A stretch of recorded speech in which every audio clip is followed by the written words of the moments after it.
जयति श्रीवल्लभार्यो जयति च विठ्ठलेश्वरः प्रभु श्रीमान् पुरुषोत्तमश्च तैश्च निर्दिष्टा पुष्टिपद्धतिर्जयति। सदा श्री कृष्णनी सेवो रे समझीनोनी सुधो सीधा। सदा श्री कृष्णनी सेवो रे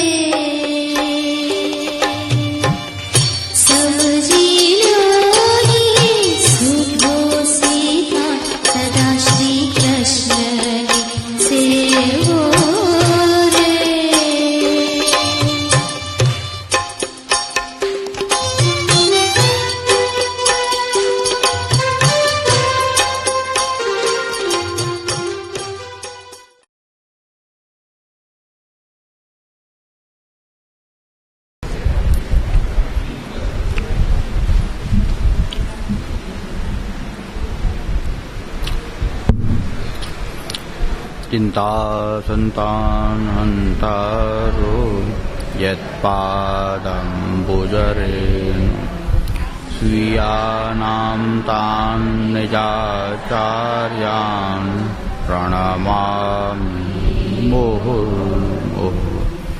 यदनुग्रतो जन्तु सर्वदुःखातिगो भवेत् तमहं सर्वदा वन्दे श्रीमद्वल्लभनन्दे। अज्ञानतिमिरान्धस्य ज्ञानाञ्जनशलाकया चक्षुरुन्मीलितं येन तस्मै श्रीगुरवे नमामि। लीलातिसा लक्ष्मी सहस्रलीलाभिः सेव्यमानं करामि।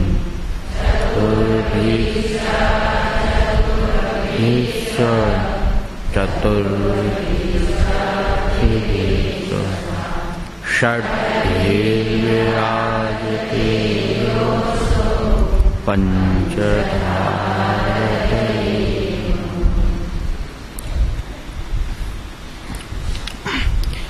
यादृशी सेवना प्रोक्ता तत्सिद्धौ फलमुच्यते। अलौकिकस्य दाने हि चाद्यः सिद्ध्येन्मनोरथ। फलं वायधिकारो वा न कालो अत्र न्यः। उद्वेगः प्रतिबन्धो वा भोगो वा स्यात्तु बाधकम्। अकर्तव्यं भगवतः सर्वथा चेत्गतेन। यथा वा तत्त्वनिर्धारो विवेकः साधनं मतम्। बाधकानां परित्यागो भोगेप्येकं तथा परम्। निष्प्रत्युहं महान् भोग प्रथमे विहते सतम्। सविघ्नोऽल्पो घातकः स्यात् फलादेतो द्वितीये सर्वथा चिंता त्याज्या संसारनिश्चयात्। नत्वाद्येदातुता नास्ति तृतीये बाधकं ग्रहम्। अवश्येयं सदा भाव्या सर्वं मन्यन्मनो भ्रमः। तदीयैरपि तत्कार्यम् पुष्टो नैव विलम्बयेत्। गुणक्षोभेऽपि द्रष्टव्यम् एतदेवेति मे मतिः। कुसृष्टिरत्र वा काचित् उत्पद्येत् सवेगम्।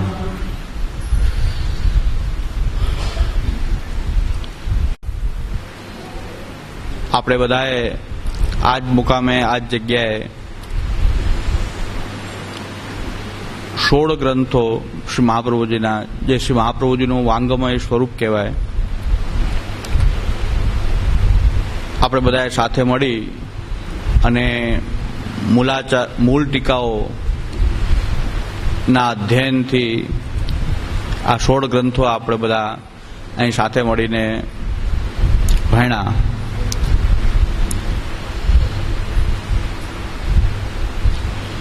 અવતાર કાળમાં જેમ પ્રભુ અને શ્રી મહાપ્રભુજી જીવોનો ઉદ્ધાર પોતાના સ્વરૂપ બલથી કરે છે, અને આ નવતાર કાળની અંદર ઇહ નામાત્મકે ગ્રંથે સુદાસા નામ સદોદ્રતિ, એ ન્યાયથી આ વાંગમય દ્વારા, આ વાંગમય જે સ્વરૂપ જે છે આ ગ્રંથો, એમના દ્વારા પ્રભુ અને શ્રી મહાપ્રભુ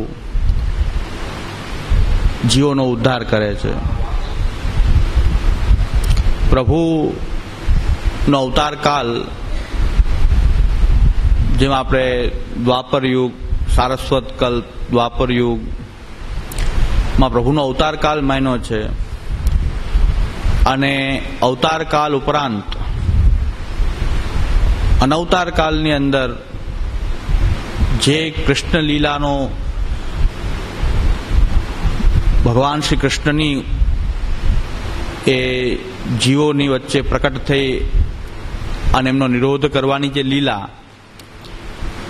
એ અનવતાર કાળમાં આપનું જે વાંગમય સ્વરૂપ શ્રીમદ ભાગવત, તો ભાગવતમાં એમ કહેવાય છે, મહાત્મ્યમાં એમ કીધું છે કે તિરોધાય પ્રવિષ્ટોયમ શ્રીમદ ભાગવતાર્ણવમ, તિરોધાય પ્રવિષ્ટોયમ શ્રીમદ ભાગવતાર્ણવમ. ભગવાન તિરોધાન થયા પછી ક્યાં પધારી ગયા? તો એ સાક્ષાત વાંગમય સ્વરૂપ, જે વાંગમયી મૂર્તિ પ્રત્યક્ષા યત્ર વર્તતે હરેહે, એમ મહાત્મ્યમાં કીધું છે કે જ્યાં સાક્ષાત ભગવાન હરિ સાક્ષાત બિરાજી રહ્યા છે, એનું જે વાંગમય રૂપ શ્રીમદ ભાગવત છે. અને એ શ્રીમદ ભાગવતનું શ્રવણ, કીર્તન, સ્મરણ કરવામાં આવશે અનવતાર કાળની અંદર. તો જેવો નિરોધ ભગવાન પોતાના સ્વરૂપથી અવતાર કાળમાં કરે છે, તો આ વાંગમય રૂપ દ્વારા પણ શ્રવણ, કીર્તન, સ્મરણની પ્રક્રિયાથી જીવનો નિરોધ અનવતાર કાળમાં પણ થઈ શકે છે. એ જ રીતે મહાપ્રભુ વલ્લભાચાર્ય ચરણ આ ભૂતલ ઉપર 52 વર્ષ બિરાજ્યા, અને તત્પશ્ચાત એમનો જે સમય જે છે આપના તિરોધાન ભૂતલ ઉપરથી આસુર વ્યામોહ લીલા ઉપરાંત, આ ભૂતલ ઉપર જેમ શ્રી મહાપ્રભુજી જીવોની વચ્ચે પધારીને કૃષ્ણ સેવા, કૃષ્ણ શરણાગતિ, કૃષ્ણ ભક્તિ, કૃષ્ણ કથા એમનો બોધ કરીને જીવોને ભગવાનમાં નિરોધ સિદ્ધ કરાવતા હતા, એ પણ એ સામર્થ્ય આપની આ વાણી દ્વારા, એ આ જે વાંગમયી મૂર્તિ, આ 16 ગ્રંથ છે, એની અંદર એ જ સામર્થ્ય રહેલું છે કે જીવોની અંદર કૃષ્ણ શરણાગતિ, કૃષ્ણ ભક્તિ, કૃષ્ણ કથા, કૃષ્ણ સેવા, એ દ્વારા જીવોનો પણ ફલાત્મક નિરોધ ભગવાન શ્રી કૃષ્ણની લીલાઓમાં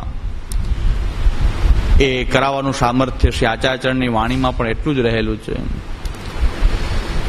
દુર્ભાગ્યથી મહાપ્રભુજીને આપણે બધાએ બેઠકજીમાં માયના, વલ્લભકુલમાં માયના, વૈષ્ણવના હૃદયમાં માયના, પણ જે જગ્યાએ આપણે ખાસ મુખ્યત્વે માનવા જોઈએ આચાર્યચરણના ગ્રંથોમાં, ત્યાં આપણે માયના નહીં. એનું દુષ્પરિણામ ના આપણી શરણાગતિ દ્રઢ થઈ, ન આપણી સેવામાં ફલાત્મકતા, આધિદૈવિક સ્વરૂપ પ્રકટ થઈ શકવું, ન કૃષ્ણ કથાની અંદર ક્યાંક વ્યસનસિદ્ધ થઈ શકવું, ન કૃષ્ણ ભક્તિનો સાચો માર્ગ મળ્યો, ન કોઈ પણ રીતે આપણો જે ઉદ્ધાર થવાના જેટલા દ્વારો હતા, સાચું તીર્થાટન, ના આપણને સાચા તીર્થાટનનો પ્રકાર પ્રાપ્ત થયો, ને આપણે બધા અંધાનું ગાંધવત અથડાતા ભટકાતા રહ્યા.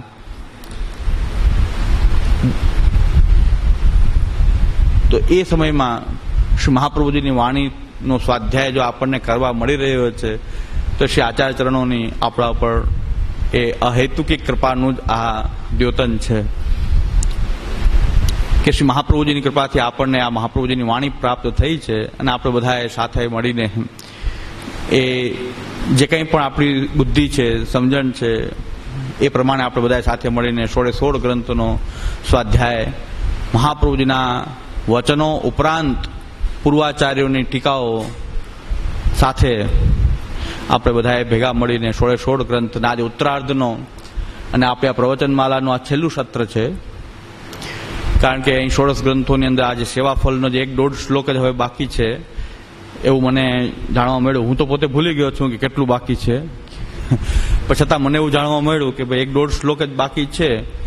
તો આ 3 દિવસ પર્યાપ્ત છે કે એમાં આપણે આ 1.5 શ્લોક એ 3 દિવસમાં આપણે આ છેલ્લું સત્ર અને આપણે 16 ગ્રંથ પ્રવચનમાલા પણ શ્રી મહાપ્રભુજીની કૃપાથી આપણો જે મનોરથ જે છે શ્રી મહાપ્રભુજીએ પૂર્ણ કર્યો કે આપણે 16 ગ્રંથનું કંઈક દર્શન કરી શક્યા, કંઈક આસ્વાદ પ્રાપ્ત કરી શક્યા. પણ 16 ગ્રંથનું અધ્યયન કોઈ દિવસ જીવનમાં પૂર્ણ થઈ શકતું નથી, એ આપણે સમજવાની આવશ્યકતા છે. આ પૂર્ણાહુતિ નથી, પણ આપણી આ શરૂઆત છે. ક્યારેય પણ શ્રી મહાપ્રભુજીના 16 ગ્રંથથી જેને એમ થઈ ગયું હોય કે અમે જાણી લીધા, તો એને કાંઈ જાણ્યું નથી. વેદ પણ એમ કે છે જેને એમ જાણી લીધો કે ભગવાનને મેં જાણી લીધો, બ્રહ્મને જાણી લીધો, એને કાંઈ જાણ્યું નથી. અને જેને એમ જાણ્યું છે કે મેં કાંઈ જાણ્યું નથી, એને બધું જાણી લીધું છે. કે આ બ્રહ્મને પૂરેપૂરો જાણી શકાતો નથી, એવું જેને વેદાંતનું અધ્યયન કર્યું અને જેને એમ જાણ્યું કે બ્રહ્મને જાણી શકાતો, પૂરેપૂરો જાણી શકાતો નથી, એને ખરેખર વેદાંત જાણ્યું. અને ઘણાને એમ થઈ ગયું કે મેં જાણી લીધું છે, તો બસ એને કંઈ જાણ્યું નથી. એવી રીતે 16 ગ્રંથો એ ક્યારેય પણ આપણા પૂર્ણ થતા નથી. એ 16 ગ્રંથોનો નિરંતર સ્વાધ્યાય, કારણ કે મહાપ્રભુજીથી આપણે કેમ ધરાવવું? આ તો મહાપ્રભુજી છે. 16 ગ્રંથો આપણા મહાપ્રભુજી છે, સાક્ષાત શ્રી વલ્લભ છે. તો વલ્લભના સંગ વિના આપણે કેમ રહેવું? એ વલ્લભથી આપણને એમ થઈ જતું હોય કે 16 ગ્રંથ જાણી લીધા, તો મહાપ્રભુજીથી આપણે ધરાઈ ગયા કે બસ બહુ જાણી લીધા. આ તો શ્રી મહાપ્રભુજી છે, આપણી માટે સાક્ષાત બેઠકજી છે શ્રી મહાપ્રભુજીની આ 16 ગ્રંથો. અને શ્રી મહાપ્રભુજી સતત આપણી સાથે આ 16 ગ્રંથોના દ્વારા શ્રી મહાપ્રભુજી આપણી સાથે સતત બિરાજી રહ્યા છે. એટલે આ કલિકાલનો કાલ પ્રવાહનો આપણને ભય નથી. અન્યથા કાલ પ્રવાહ કલિકાલ તમસ્યન દ્રષ્ટિત્વાત વિદુષામપી સંપ્રત્ય વિષયસ્તસ્ય મહાત્મ્યમ સંબુદ્ધે. તો કલિકાલ તમસ્યન દ્રષ્ટિત્વાત વિદુષામપી. આ કલિકાલ એવો ભયંકર છે કે કોઈનું પતન, બધાય પતનના માર્ગો નીકળી જાય તો પાછું છેલ્લું એક આવી જાય ત્યાં કે હું હવે કંઈક છું તો ત્યાં પતન થઈ જાય. તો ક્યાં પતન થશે કંઈ નક્કી નથી. કલિકાલ એવો છે. બધું કરવા છતાં કુશળ તરવૈયો છે એ ક્યાં ડૂબી જાય? એ વચ્ચે ન ડૂબે, મતધારમાં ન ડૂબે, પણ કાંઠે આવીને ડૂબે. કુશળ તરવૈયો કાંઠે આવીને ડૂબે. એમ ક્યાં કોનું પતન થશે કંઈ નિશ્ચિત નથી. ને આપણે કદાચ સાચા ભક્તિ માર્ગને જીવતા હોય એમાં આપણી કોઈ ઉપલબ્ધિ નથી. એ આચાર્ય ચરણોની કૃપા છે કે આપણે સાચો પુષ્ટિ માર્ગને જીવી શકીએ છીએ. બધા પ્રલોભનમાંથી આપણું મન હટાવીને સેવા કથાના માર્ગમાં આપણે પોતાનું મનને રાખી શકીએ છીએ. એ શ્રી આચાર્ય ચરણની કૃપા છે આપણી ઉપર. એમાં આપણી ઉપલબ્ધિ નથી. આપણે તો જ્યાં તમક જમક તામજામ જ્યાં દેખાય ત્યાં આપણું મન તો એ દોડવા માંડે જ છે. પણ આચાર્ય ચરણની એ કૃપા છે કે આપણે એમાંથી પોતાના મનને હટાવી શકીએ અને આ સેવા કથાના માર્ગમાં આપણે લગાવવાનો પ્રયાસ કરીએ. એ પણ શ્રી મહાપ્રભુજીની એક કૃપા છે. આપણે પૂર્વાચાર્યોની વાણીનો આસ્વાદ તો અત્યાર સુધી જે કાંઈ લેવાનો એટલો લીધો છે, પણ આ વખતે બહુ મારા વાણીનો વિસ્તાર ન કરીને જે આપણા 15 સૂત્ર જે છે પૂજ્ય શ્યામુદાદાએ તારવેલા જે સૂત્રો જે છે એનું આપણે થોડુંક સિંહાવલોકન, એ પાછું એ જરાક સિંહાવલોકન ન્યાયથી કે પાછી દ્રષ્ટિ કરવી પાછી કે એના ઉપર આપણને બરાબર એ 15 શ્લોકો એ સૂત્રો એ આપણને બરાબર ધ્યાનમાં છે કે નહીં.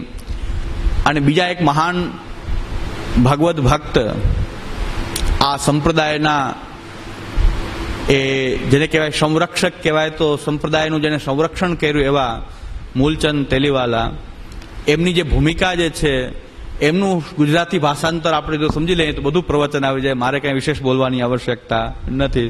તો થોડું ઘણું આપણે એમના વચ્ચેના ઉદ્ધરણોને આપણે ગયે વખતે પણ જોયા છે, છતાં પુનઃ એકવાર એવી ઈચ્છા થાય છે કે મૂલચંદ તેલીવાલા કે જે એક વૈષ્ણવ સંપ્રદાયને જેણે આટલું મોટું પ્રદાન કર્યું એમને પુનઃ આપણે યાદ કરીએ અને એમની વાણી જે સંસ્કૃતમાં એમણે જે ભૂમિકા લખી છે સેવાફલની, એનું થોડુંક આપણે અધ્યયન કરી લઈએ આ વખતે.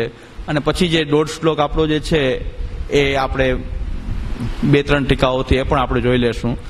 તો બધી ટીકાઓનો સમન્વય કરીને જેમણે સમાપ્ત કર્યું છે ઉપસંહાર, આ મહાપુરુષ એવા થયા મૂલચંદ તેલીવાલા કે જેમણે 36 વર્ષની પોતાની આ જીવનની અંદર આ સંપ્રદાયના અત્યારે જે કાંઈ પણ ગ્રંથો પ્રાપ્ત છે એમના દ્વારા જ પ્રાપ્ત થયેલા ગ્રંથો છે, બીજા કોઈની ઉપલબ્ધિ નથી. જે કાંઈ ગ્રંથ સાહિત્ય આપણી પાસે વિદ્યમાન છે અત્યારે, બધી ટીકાઓ આદિ, એ બધું જ એમનું પ્રદાન છે. એવા મહાપુરુષ કે જેમણે આ સંપ્રદાયને પોતાનું જીવન સમર્પિત કર્યું અને 36 વર્ષની અલ્પાયુમાં, કે જેની પાસે કોઈ મોડર્ન અત્યારના સાધનો નહોતા આજથી 80 વર્ષ પહેલા, જ્યારે એમણે આ બધું ટીકાઓનું સંકલન કર્યું, બધી ભેગી એને પહેલા તો દરેક જગ્યાએથી આ ટીકાઓની મૂળ હસ્તપ્રતોને ભેગી કરી એનું અધ્યયન કર્યું, પછી એને પાછી છપાવી, પોતાની પાસે પૈસા નહીં, એક રૂમના મકાનમાં રહેતા, વકીલાત કરતા, વકીલતા જાતિ વ્યવસાય, આટલું બધું કાર્ય કર્યું. એમના પત્ની બીમાર, સતત પથારીમાં હતા, ઘરની બધી જ જવાબદારી, ઠાકુરજીની પૂરી સેવા કરતા, ઘરની બધી જવાબદારી હતી, છોકરાઓને મોટા કર્યા, સ્કૂલે મોકલવા, વકીલાત કરવી, અને સંપ્રદાયના આટલા બધા ગ્રંથો એ બધેથી પ્રાપ્ત કરવા, હસ્તપ્રતો મેળવવી, પછી એને છપાવવી, એનું એડિટિંગ કરવું. અને આવા કોઈ આધુનિક કોમ્પ્યુટર જેવા સાધનો એમની પાસે નહોતા. હા, એ સમયમાં લાઇટ નહોતી, એ બહાર સ્ટ્રીટ લાઇટમાં બેસીને આ બધું ફાનસમાં, સ્ટ્રીટ લાઇટમાં એ આ બધા ગ્રંથોનું એ સંકલન વગેરે કરતા, એડિટિંગ કરતા. એવા મહાપુરુષ કે જેને સંપ્રદાયને પુનઃ બલ પ્રાપ્ત કરાવ્યું. અને હાસ્યાસ્પદ ઘટના પુષ્ટિ માર્ગમાં એવી બની છે, કેટલાક મહાનુભાવો એમ કીધું કે અમને મૂલચંદ તેલીવાલાની જે પ્રતો છે માન્ય નથી. મૂલચંદ તેલીવાલાએ જે સંકલન કર્યું એ માન્ય નથી. હવે એ મહાપુરુષો કોઈને ખબર નથી કે એના સિવાય પ્રતો કોઈની પાસે છે જ નહીં. અને જ્યારે ચર્ચા કરવા માટે એ મહાપુરુષ પધાર્યા અને ચર્ચા કરતા ત્યારે એ જે પુસ્તકમાંથી વાંચતા હતા એ મૂલચંદ તેલીવાલાની હતી. જે પુસ્તકમાંથી એ વાંચતા હતા ચર્ચા સભામાં, હા, એ પુસ્તક તો પાછી આ જ હતી કે મૂલચંદ તેલીવાલા એડિટિંગ કરેલી હતી. ક્યાંથી બીજેથી આવી નહોતી કે હસ્તપ્રત લઈને આવ્યા નહોતા નવી. આવી હાસ્યાસ્પદ ઘટનાઓ પણ બનતી હોય છે. અને હજી ઘણા લોકો મૂલચંદ તેલીવાલાને ગાળો દે છે કે ક્યાંક નરકમાં પડ્યો હશે, નામ હશે ને તેમ હશે. તો ભલે જે કંઈ પણ હોય, નરકમાં તો નરકમાં, પણ એમણે જે આ સંપ્રદાયને જે છે એ ઘણા લોકોને નરકમાંથી બહાર કાઢવાનું કામ એમણે કર્યું છે, ભલે પોતે નરકમાં હોય. જેમ રામાનુજાચાર્યના ગુરુએ ઘણા લોકો નરકમાં પડેલા હતા, જો આ મૂલચંદ તેલીવાલાની પ્રતોનો અભ્યાસ કરી કરીને કેટલાય નરકમાંથી બહાર નીકળ્યા છે, એ ભલે નરકમાં હોય. રામાનુજાચાર્યના ગુરુએ એમને એમ કહેલું કે આ જો મંત્ર હું તને આપું છું એ જો તું કોઈને કહીશ તો તું નરકમાં જઈશ. ત્યારે રામાનુજાચાર્ય એમ છે કે હું મારા ઉદ્ધાર તો થઈ જતો હોય એક મંત્રથી, જો મારો ઉદ્ધાર, ઓમ નમો નારાયણાય, આ મંત્રથી મારો ઉદ્ધાર થઈ જાય તો કેટલાય લોકો બિચારા સંસારના સમુદ્રમાં ભટકી રહ્યા છે. તો હું એક નરકમાં જાઉં, આ બધાને જો વૈકુંઠ મળતું હોય તો હું એક નરકમાં જાઉં તો શું વાંધો. એને મંદિરોના ગોપુરમ ઉપરથી બધાને કીધું, ગોપુરમ એટલે ઊંચી જે મંદિરની હોય, ગોપુરમ હોય, ત્યાંથી બધાને કીધું કે આવો મને ઉદ્ધારનો રસ્તો મળી ગયો છે, હું તમને બધાને બતાવું. બધાને મંત્ર આપ્યો, ગુરુની આજ્ઞાનો ભંગ કર્યો. ગુરુએ કીધું કે તું નરકમાં જઈશ જો તું આ મંત્ર બીજાને આપીશ. એને કીધું હું એક નરકમાં જાઉં, પણ કેટલાય લોકોને વૈકુંઠ મળતું હોય તો મને એક નરકમાં શું વાંધો છે. તો એવી રીતે મૂલચંદ તેલીવાલાને ઘણા લોકો અત્યારે એમ કહે છે કે નરકમાં પડ્યા હશે તો ભલે નરકમાં હોય, પણ એને ઘણા લોકોના નરકને દૂર કરી દીધા.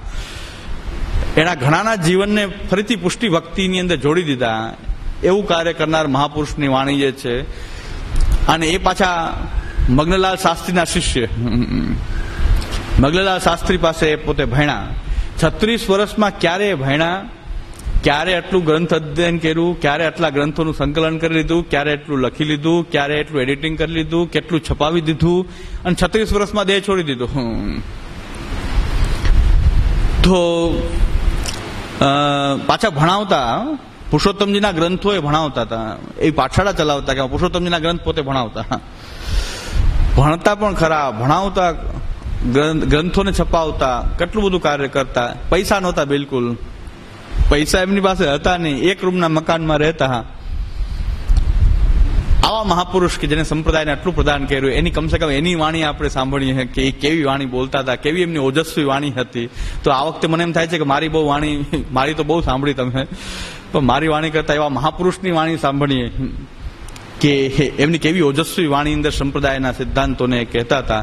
તો આ વખતે મને લાગે છે કે આપણે એમની વાણીનો સ્વાધ્યાય ભાષાંતર સહિત, હું ગુજરાતી, એમણે સંસ્કૃતમાં લખ્યું છે બધું, એટલે એ ગુજરાતી ભાષાંતર પણ હું કરતો જઈશ જેટલું થઈ શકે એટલું. પણ આ વખતે આપણા ષોડશગ્રંથ પ્રવચન માલાનું આ છેલ્લું આ સત્ર છે એ નિશ્ચિત છે કે આ સેવાફળ આપણું અહીં આપણો અધ્યયન પૂરો થઈ જશે. પણ જેટલું કંઈક વાણીનો આસ્વાદ આજના દિવસમાં એમ વિચાર્યું કે આજે મૂલચંદ તેલીવાલાના વાણી દ્વારા સમપ કરી ઉપસંહાર કરી રહ્યા છે. જો બધી ટીકાઓને સંકલિત કરીને શું સ્વારસ્ય નીકળે છે એ સ્વારસ્યને પોતે સમજાવી રહ્યા છે. એટલે હું કહું છું કે આપણે બધા એ મૂલચંદ તેલીવાલાના વચનોને ધ્યાનથી સાંભળશું તો આપણે બધી ટીકાઓનો સારાંશ પણ આપણા હાથમાં આવી જશે.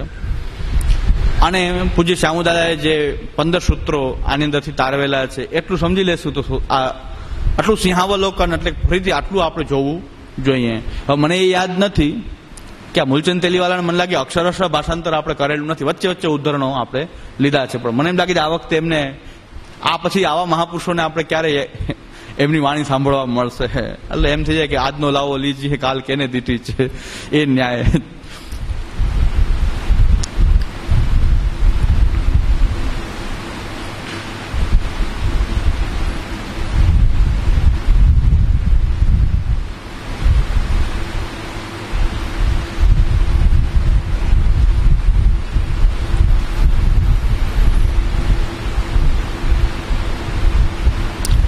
મંગલાચરણ કરે છે, અદભુત મંગલાચરણ કરે છે.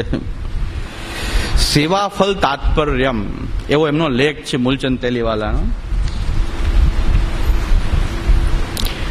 શ્રી કૃષ્ણમ વરસુંદરમ મધુરિમામ મૂર્તિમ તદાસ્ય પ્રભુન સેવાયામ મકરંદ પાન મધુપૌ લોકૌતરૌ તત્સુતૌ નત્વા તાન અખિલાન નિગુઢ હૃદયાન સેવા રસાસ્વાદકાન વ્યાખ્યાનાની વિલોક્યતાની વિવૃતિમ સંદોહ રૂપામ યતે.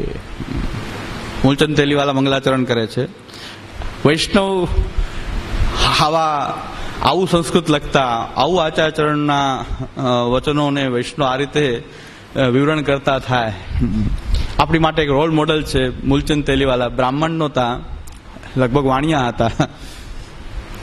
અને મૂલચંદ તેલીવાલા પણ સંસ્કૃતનો અભ્યાસ મગનલાલ શાસ્ત્રી પાસે કરેલો. શ્રી કૃષ્ણમ વરસુંદરમ મધુરિમામ મૂર્તિમ, જે કૃષ્ણ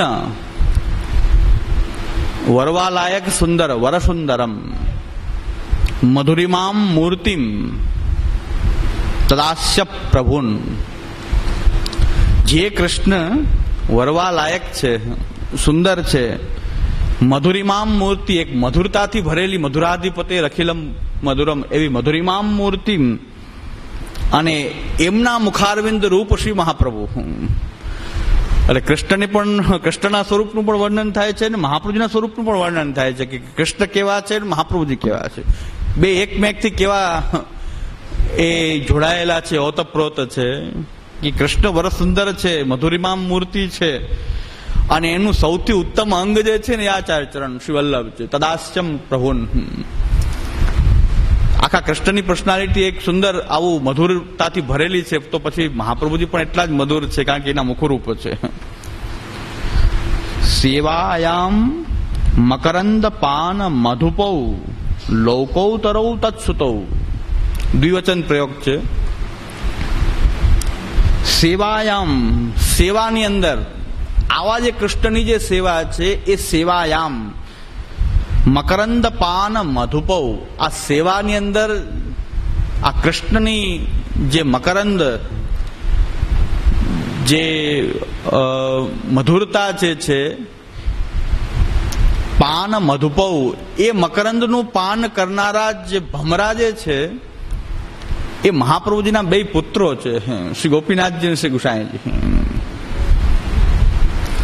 હવે કીધું હું મારી વાણી બોલું એના કરતા આ વાણી કેવી રસાલ વાણી છે, કેવી ઓજસ્વી વાણી છે કે એનો આસ્વાદ આપણે લઈએ. કોઈને કંટાળો આવતો હોય પછી મારી વાણી ચલાવી દઈશ, ઘણા કે આમાં કંટાળો આવે તો મારી વાણીમાં આપણે તો ગમે એમ કરીને રોટલાનું કામ છે, પણ છતાં જ્યાં સુધી આનંદ આવે ત્યાં સુધી આપણે આ જ વાણીનો આસ્વાદ આ વખતે લેવો છે એવો મેં નિશ્ચય કર્યો છે કે મારે ઓછું બોલવું છે.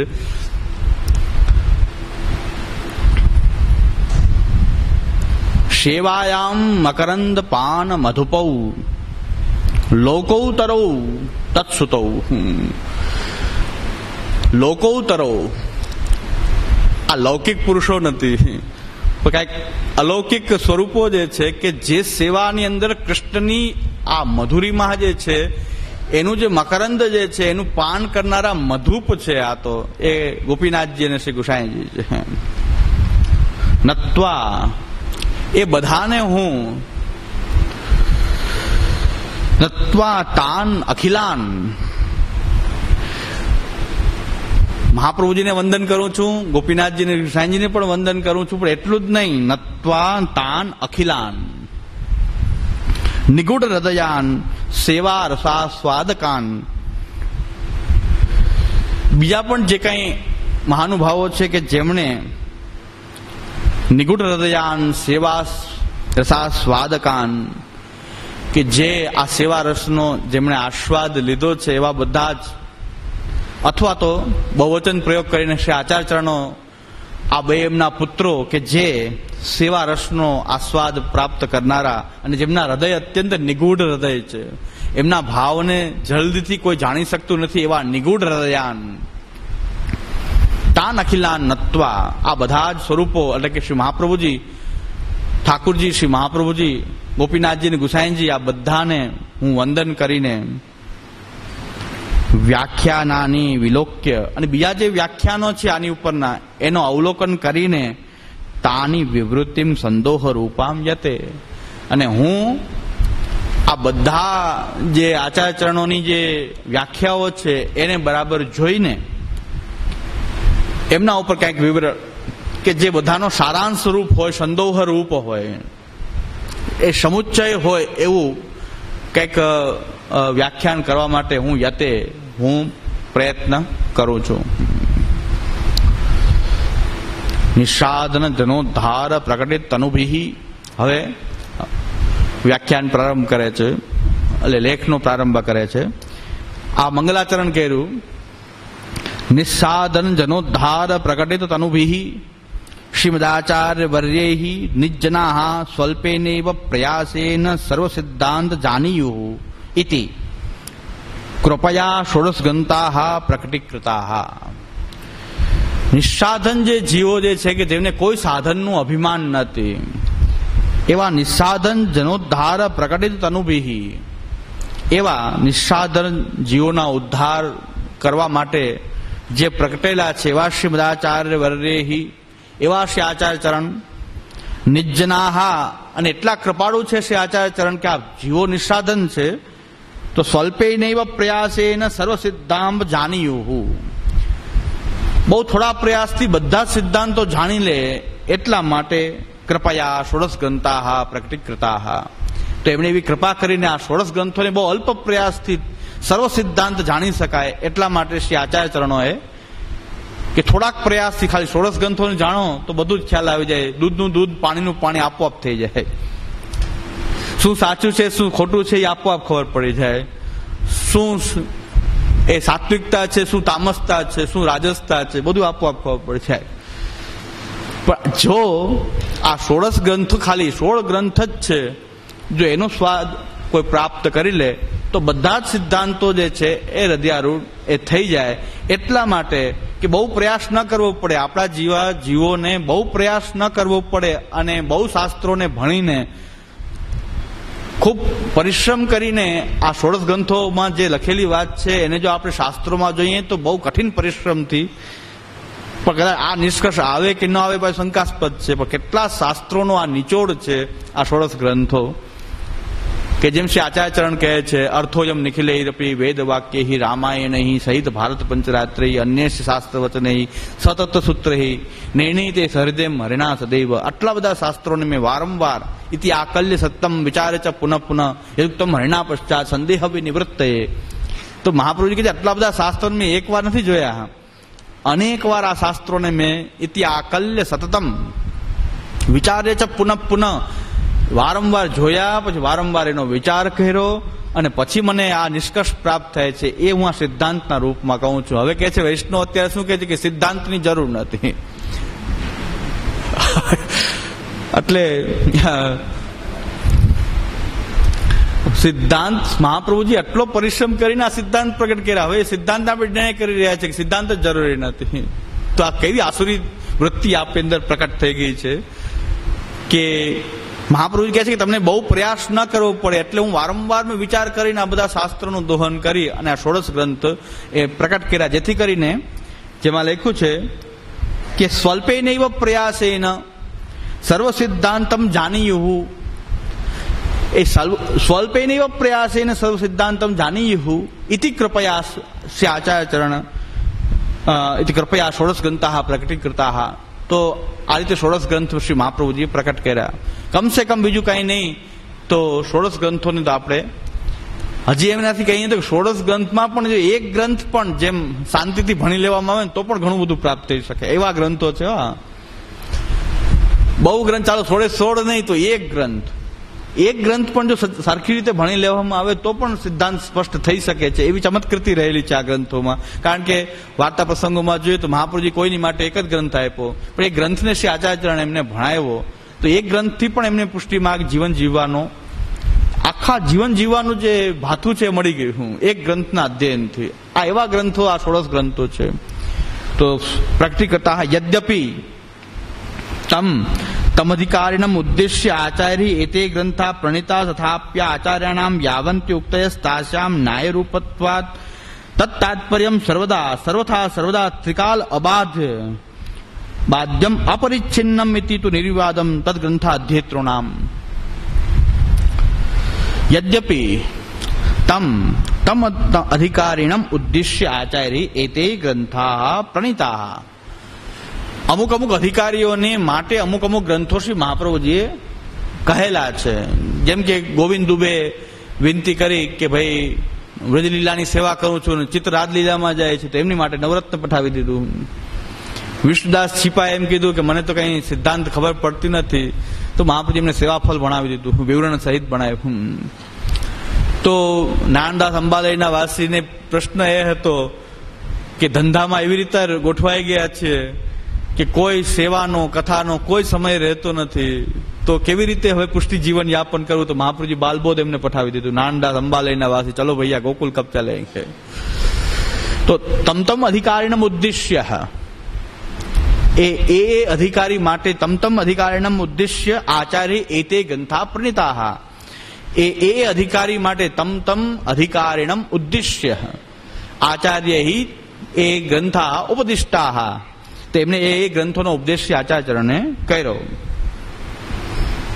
તથાપી પણ એમ નહીં માનવું જોઈએ કે અધિકારી માટે જે ગ્રંથ છે. તથાપી આચાર્યાણામ યાવંત્ય ઉક્તયઃ તાવત તાસામ ન્યાયરૂપત્વા તત્તાત્પર્યમ સર્વદા ત્રિકાલ અબાધ્યમ અપરિચ્છિન્નમ તુ નિર્વિવાદમ તદ્ગ્રંથ અધ્યેતॄણામ. એમ ન માનવું જોઈએ કે આચાર્યચરણે કાલે વિષ્ણુદાસ છીપાને સેવાફળ બનાવ્યું તો બસ એમના માટે જ છે. ગોવિંદ દુબેને નવરત્ન ભણાવ્યું તો નવરત્ન એમના માટે જ છે. પણ જે આ ગ્રંથોનું અધ્યયન કરતા હશે એમને બરાબર ખ્યાલ આવશે કે આમાં જે કંઈ કહેવામાં આવેલી ઉક્તિઓ છે, શ્રી આચાર્યચરણે જે કંઈ પણ આજ્ઞા કરી છે એ સર્વથા બધી રીતે બધા માટે સર્વદા હંમેશા ત્રિકાલ બાધિત, કોઈ પણ ત્રિકાલમાં પણ આ યુક્તિમાં ફેરફાર થઈ શકે એમ નથી. ઘણા કે 500 વર્ષ પહેલાની વાત હતી, અત્યારે ક્યાં સમય છે. પણ ત્રિકાલ બાધ્યમ અપરિચ્છિન્નમ, કોઈ પણ પ્રકારના પરિચ્છેદ વગર એ ઉક્તિ હજી પણ નિર્વિવાદ છે, એમાં કોઈ વિવાદ રહેલો નથી. એ તો જે ગ્રંથનું અધ્યયન કરશે એને ખ્યાલમાં આવી જશે કે આ ત્રિકાલ બાધિત છે. કોઈ ત્રિકાલમાં પણ આ સિદ્ધાંતોમાં ફેરફાર થઈ શકે કે ત્રિકાલની અંદર કોઈ કાલમાં સિદ્ધાંત આચરણ કરી શકાય, અત્યારે ન કરી શકાય. હમણાં એક ગોસ્વામી બાલકના વચનામૃત કહું, 2 વચનામૃત બહુ અત્યારના સિદ્ધાંત બધા સત્ય છે. જે કાંઈ પણ સિદ્ધાંત તમે કહો છો, સિદ્ધાંત વચનાવલી આપણે આખી બહાર પાડી તો બધું સાચું છે. પૈસા ન લેવા જોઈએ, ભેટ સામગ્રી ન લેવી જોઈએ, કથાના પૈસા ન લેવા જોઈએ, બધી વાત સાચી છે. સિદ્ધાંત બધા સાચા છે, પણ અત્યારે આચરણ કરી શકાય એમ નથી.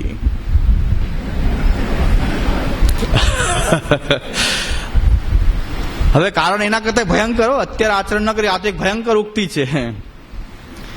એનાથી હજી કારણ આપે છે કે ભાઈ શા માટે કૃપાનાથ, આ શા માટે આચરણ કરી શકાય એવા સિદ્ધાંતો નથી. તો આજ્ઞા કરે છે કે શ્રી મહાપ્રભુજીએ ઇન્કમ ટેક્સ ક્યાં ભરવો પડતો હતો? મહાપ્રભુજીને લાઇટનું બિલ આવતું હતું, મહાપ્રભુજીને પેટ્રોલના પૈસા ભરવા પડતા હતા, મોબાઈલના બિલ આવતા હતા. એટલે મહાપ્રભુજી આ સિદ્ધાંતનું પાલન કરી શક્યા. અમારે ઇન્કમ ટેક્સ ભરવો પડે, અમારે વેલ્થ ટેક્સ ભરવો પડે, તો પછી હવે કેવી રીતે સિદ્ધાંતનું આચરણ કરવું? તો હવે એમ કોઈ કૃપાનાથ પણ આટલી વેલ્થ શું કામ ભેગી કરવી? ઇન્કમ ટેક્સ ભરી છે એટલી આવક શું કામ રાખવી? તો હવે આ તો મહાપ્રભુજી પર બહુ કુઠરાઘાત છે. મહાપ્રભુજીના સિદ્ધાંત સાચા છે, પણ એ સમયમાં સાચા હતા. ટૂંકમાં એમ કહેવા માંગે છે કે એ સમયમાં સાચા હતા, અત્યારે થઈ શકે એમ નથી. ચાલો, એ વાત સાચી કે અત્યારે સિદ્ધાંતનું પાલન થઈ શકે એમ નથી. એ વાત તો સાચી, ન થઈ શકે. એમાં કઈ જરૂર નથી બધા પાલન કરી શકે, ન થઈ શકે. પણ હજી એક વાત છે કે પાલન ન થઈ શકે પણ એનાથી વિરુદ્ધ તો ન જ કરી છકાય ને. પાલન ન થઈ શકે કે તમારી નબળાઈ હોઈ શકે, પણ એનાથી વિરુદ્ધ કરવું એ છૂટ નથી મળી કોઈને કે ભાઈ સિદ્ધાંત પાલન ન કરી શકાય તો કાંઈ નહીં, ધર્મ પાલન ન કરી શકાય તો કાંઈ નહીં, પણ અધર્મ છે એ તો ન જ કરી શકાય ને. કોઈનું ખૂન થોડું કરી શકાય. હું ધાર્મિક નથી એટલે કોઈનું ખૂન કરી શકું, મને કઈ સ્વર્ગ નરકની બીક નથી એટલે હું કોઈનું ખૂન કરી આવું ચાલશે? હું કમિયાથી ચોરી કરી આવું ચાલશે? ભલે ધર્મમાં ન માનતો નાસ્તિક હોઉં, પણ નાસ્તિકોને પણ અધર્મ કરવાની છૂટ તો નથી ને, અન્યાય કરવાની છૂટ નથી. એમ જો તમે સિદ્ધાંતનું પાલન ન કરી શકતા હો તો કઈ વાંધો નથી, પણ એનાથી વિરુદ્ધ કરવાનો તો અધિકાર પ્રાપ્ત થતો નથી. હજી પણ વાત છે કે તમને વિરુદ્ધ કરવાનું મન થાય છે, આ સિદ્ધાંતોથી વિરુદ્ધ કરવાનું મન થાય છે તો પણ કરી શકાય. સિદ્ધાંતથી વિરુદ્ધ ચાલી શકાય, પણ કંઠી પહેરીને નહીં. મહાપ્રભુજીની કંઠી છોડીને વિરુદ્ધ ચાલી શકાય ને. મહાપ્રભુજીની કંઠી કાઢી નાખો, પુષ્ટિ માર્ગનું લેબલ કાઢી નાખો, પછી ચાલી શકાય. પછી તો તમે સ્વતંત્ર છો. વિરુદ્ધ મહાપ્રભુજી કહેલી વાતથી વિરુદ્ધ ચાલવા માટે તમે સ્વતંત્ર છો. પણ મહાપ્રભુજીની કંઠી પહેરીને સિદ્ધાંતથી વિરુદ્ધ ન ચાલી શકાય. પછી ઇન્કમ ટેક્સ ભરવો પડે કે વેલ્થ ટેક્સ ભરવો પડે કે લાઇટનું બિલ આવે તો શું કરવું પણ આવે તો શું થાય? પણ મહાપ્રભુજીના માર્ગમાં રહીને મહાપ્રભુજીના સિદ્ધાંતથી વિરુદ્ધ તો કોઈ પણ રીતે ચાલી શકાય નહીં. મૂલચંદ તેલીવાલા કહે છે કે આ એમ ન માનવું જોઈએ કે આ તો વિષ્ણુદાસ છીપાને બોધ છે, કે આ બોધ તો ઘણા કહે છે કે સિદ્ધાંત મુક્તાવલી તો અમારી માટે ક્યાં છે જ. સિદ્ધાંત મુક્તાવલી તો અચ્યુતદાસ સનોડિયાને લખી હતી, તો અચ્યુતદાસ સનોડિયા પાડે તો સિદ્ધે તન વિરુદ્ધ આપણે શું કામ પાડવું? એ તો અચ્યુતદાસ સનોડિયા માટે છે. તમ અધિકારીના ઉદ્દેશ્ય, આ ભલે એ અધિકારી માટે ઉપદેશ કરેલો છે છતાં એ બધા માટે સર્વથા સર્વદા એ ત્રિકાલબાધિત અને અપરિચ્છેદ નિર્વિવાદમ તદ્ગ્રંથ અધ્યેતॄણામ યથા નવરત્નો દેવ શ્રી ગોવિંદમ ઉદ્દેશ્ય પ્રકટીકૃત તથૈવ સેવાફલમ શ્રી વિષ્ણુદાસ સમુદ્દેશ્ય પ્રકટિતમ 16 ગ્રંથેષુ સેવાફલ ગ્રંથસ્તુ અંતે વર્તતે. 16 ગ્રંથેષુ સેવાફલમ ગ્રંથ એ અંતે વર્તતે. 16 ગ્રંથેષુ અંતે વર્તતે છેલ્લો ગ્રંથ છે. 16 ગ્રંથોની અંદર બહુવચન પ્રયોગ છે, સપ્તમી વિભક્તિ સુ, એટલે બાલે બાલયો બાલે સુ. તો એ પ્રકારે ગ્રંથેષુ 16 ગ્રંથેષુ સેવાફલ ગ્રંથ અંતે વર્તતે. સેવાફલ ગ્રંથ અંતે આવેલો ગ્રંથ છે. અસ્ય ગ્રંથસ્ય નિગૂઢાર્થત્વાत् અસ્ય ગ્રંથસ્ય આ ગ્રંથ એનો અર્થ ખૂબ ગૂઢ છે. સકલ પુરુષાર્થ પર્યવસાન પ્રતિપાદકત્વાત અને બધા જ સકલ પુરુષાર્થ પર્યવસાન પ્રતિપાદકત્વાત સ્વયમેવ આચાર્યા સ્તમ વિવૃણવંત. અને આ ગ્રંથનું જે તાત્પર્ય જે છે નિગૂઢાર્થત્વાત સકલ પુરુષાર્થ પર્યવસાન, બધા જ પુરુષાર્થનું પર્યવસાન છેલ્લે કેમાં છે? સેવા ફલમાં. એનું પ્રતિપાદન કરનાર છે કે બધા જ પુરુષાર્થો જે છે એ ક્યાં, એનું પર્યવસાન ક્યાં થઈ રહ્યું છે? તો કહે છે કે સેવાની અંદર થઈ રહ્યું છે. સ્વયમેવ આનો અર્થ બહુ સ્પષ્ટ ન થઈ શકે એવો ગૂઢ હોવાથી આચાર્ય પોતે જ એમના ઉપર ટીકા લખી દીધી છે. વિવરણ સહિત એવ સેવાફલ ગ્રંથો માનુભાવે હિ તેહિ ગોસ્વામી ભી ભટ્ટેશ યથાશક્તિ યથામતિ વિવૃત. આચાર્યચરણનું તો વિવરણ છે જ, પણ એ વિવરણ ઉપર પણ પાછા કેટલાક આચાર્યોએ અને ભટ્ટ વર્ગમાંથી જયગોપાલ ભટ્ટ, લક્ષ્મણ ભટ્ટ આદિ એ ભટ્ટ વર્ગના જે છે એમને પણ એમના ઉપર વિવરણની વિવૃત્તિ લખી છે. યથાશક્તિ યથામતિ એનું વિવરણ કરેલું છે. તત્ર મિલિતાનામ દ્વાદશ વિવરણાનામ સંગ્રહો અત્ર કૃતઃ. આ જે પુસ્તક છે આમાં 12 વિવરણ આપણને પ્રાપ્ત છે. એ 12 વિવરણનો સંગ્રહ કરવામાં આવ્યો છે. યદ્યપિ એતાસામ ટીકાનામ વિષયોયમ ગ્રંથ તથાપ્યસ્ય નિગૂઢાર્થત્વમ તુ નૈવોપૈતિ. યદ્યપિ એતાસામ ટીકાનામ વિષયોયમ ગ્રંથ તથાપ્ય અસ્ય ગૂઢાર્થત્વમ તુ નૈવાપેતિ. પણ છતાં પણ એનું ગૂઢાર્થપણું જે છે એ તો બનેલું જ રહે છે. આદૌ તાવદ યથા બાલબોધો અસ્માભિ પૂર્વમ પુષ્ટિ ભક્તિ સુધાયામ પ્રસ્તરેણ સ્પષ્ટીકૃત તથૈવ એવમપી ગ્રંથમ પ્રસ્તરેણ સ્પષ્ટીકરિષ્યામઃ. સ્પષ્ટીકરિષ્યામઃ અહીં સ્પષ્ટ કરવામાં, આ ગ્રંથને એ સ્પષ્ટ કરવામાં આવે છે. એતેન અસ્ય ગ્રંથસ્ય આશયો વિશેષતઃ સુગમો ભવિષ્યતિ ઇતિ. અને એનાથી આ ગ્રંથનો આશય જે છે બહુ સુગમ થઈ જશે. સેવા એમના પાછા આ સેવા જે છે એ સેવાનું ફલ અને પ્રતિબંધક. સેવા ફલની અંદર અલૌકિક સામર્થ્ય, જે પુષ્ટિ સેવાનું ફલ, સાયુજ્ય એ પુષ્ટિ મર્યાદાનું ફલ, અને સેવોપયિક દેહ પુષ્ટિ પ્રવાહ સેવાનું ફલ. આ સેવાના ફલનું વિવરણ થયું. આ બાજુ પ્રતિબંધક છે. પ્રતિબંધક એ પાછા 3 છે. ઉદ્વેગ, પ્રતિબંધ, ભોગ. ઉદ્વેગ 2 પ્રકારના છે. ત્યાજ્ય. એક ઉદ્વેગ ત્યાજ્ય છે, એક અત્યાજ્ય છે. ચિંતન રૂપ જે છે એ અત્યાજ્ય છે. ચિંતા રૂપ જે છે ત્યાજ્ય છે. ચિંતન રૂપ જે છે એ સતત એમાં આપણું ચિંતન થવું જોઈએ, ચિત્ત હંમેશા એ ચિંતન કરે, એ ઉદ્વેગ જે છે અત્યાજ્ય છે. પ્રતિબંધ દ્વિવિધ. સાધારણ પ્રતિબંધ ત્યાજ્ય, ભગવત્કૃત પ્રતિબંધ અત્યાજ્ય, કે આપણે છોડી શકીએ નહીં. એ તો ભગવાન જ પ્રતિબંધક હોય તો પછી કોઈ ઉપાય જ નથી. હવે ભગવત્કૃત પ્રતિબંધ હોય ત્યારે ઉપાય શું? તો કે છે તત્વ નિર્ધાર, આસુરોયમ જીવિતિ નિર્ધાર, આસુર વિનિશ્ચય અને વિવેક, જ્ઞાન માર્ગેણ સ્થિતિ. ભગવાન જ્ઞાન, મહાત્મ્ય જ્ઞાનપૂર્વક એ સ્થિતિ એટલે કે કથા, ગુણગાન અથવા પ્રપત્તિ, શરણાગતિ, એમાં સ્થિતિ કરવી. એનું ફલ શું? શોકાભાવ. કમસે કમ ત્યારે પણ મહાપ્રભુજી કહે છે કે શોક ન થવો જોઈએ. શોક જ કર્યા કરો, એના કરતા પ્રપત્તિ કરો, કથા કરો. અને એ કરવાથી કમસે કમ શોક તો નહીં જ થાય, નહીં તો શોક જ કર્યા કરશો. સૂર વહે કે કાયકો ઘીઘિયા. તો મહાપ્રભુજી કહે કોઈ પણ પ્રકારે શોકનો ભાવ હોવો જોઈએ, કોઈ પણ રીતે શોકાભાવ. તમારા ચિત્તને ભગવાનમાં પ્રવિષ્ટ ન થઈ શક્યું, તમારું ચિત્ત ભગવાનમાં પ્રવણ ન થઈ શક્યું, કાંઈ નહીં, પણ બીજી જગ્યાએ તો પ્રવણ ન કરાવો. મહાપ્રભુજી એમ કહે છે. આ વાત છે. તમારું ચિત્ત કદાચ ભગવાનમાં પ્રવણ ન થઈ શકે તો કાંઈ વાંધો નહીં. ભગવાનને પ્રતિબંધક હોય, પ્રભુની ઈચ્છા ન હોય તો ન થાય, પણ એટલું તો કરી શકીએ કે શોકમાં તો પ્રવણ ન થઈ જાય ચિત્ત, ભયમાં તો પ્રવણ ન થઈ જાય, કામમાં તો પ્રવણ ન થઈ જાય, ક્રોધમાં તો પ્રવણ ન થઈ જાય. તો ચિત્તમાં ભગવાનના પ્રવણ ચિત્ત ન થાય તો કાંઈ નહીં. કામ, ક્રોધ, લોભ, મોહ, મદ કે બીજામાં પ્રવણ થાય, ભય, ક્રોધ, કુંઠા, ક્ષોભ, હવે અને શોક જ કેળા કરે, ભગવાન ન મળ્યા, ભગવાન ન મળ્યા. તો હવે તમારું ભગવાનમાં તો પ્રવણ ન થયું, શોકમાં ચિત્ત પ્રવણ થયું. કમસે કમ એ ન થઈ જાય, એ પણ ફલ થયું, એક પ્રકારનું ફલ જ છે શોકાભાવ. કે ભગવાન જ પ્રતિબંધક છે તમને, ભગવાન જ તમને તમારી સેવા, આદિદેવિક સેવા બનાવવા ઈચ્છતા નથી.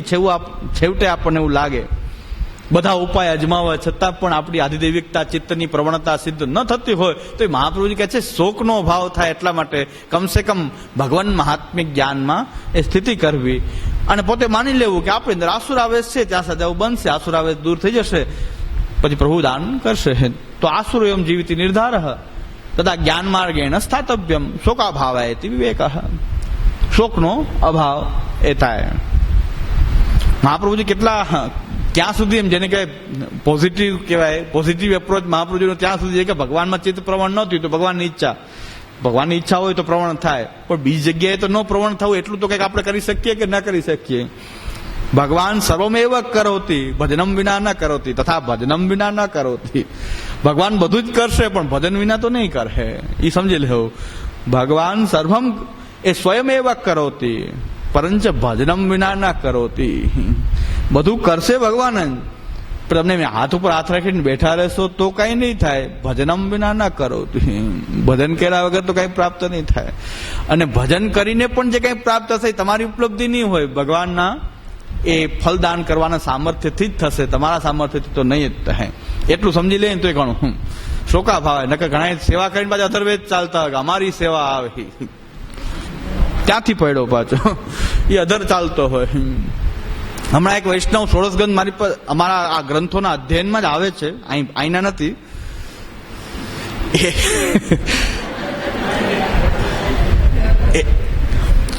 આ ષોડશગંધ ભણવા વાળા આપણે બધા, એટલે હું આવી જાઉં, હું અધર ચાલવા માંડું તો મારી દશા થવાની, બધા ની, આપણે બધા સામૂહિક રીતે ચાલીએ છીએ, આપણે બધા સાથે જ ચાલીએ છીએ. એક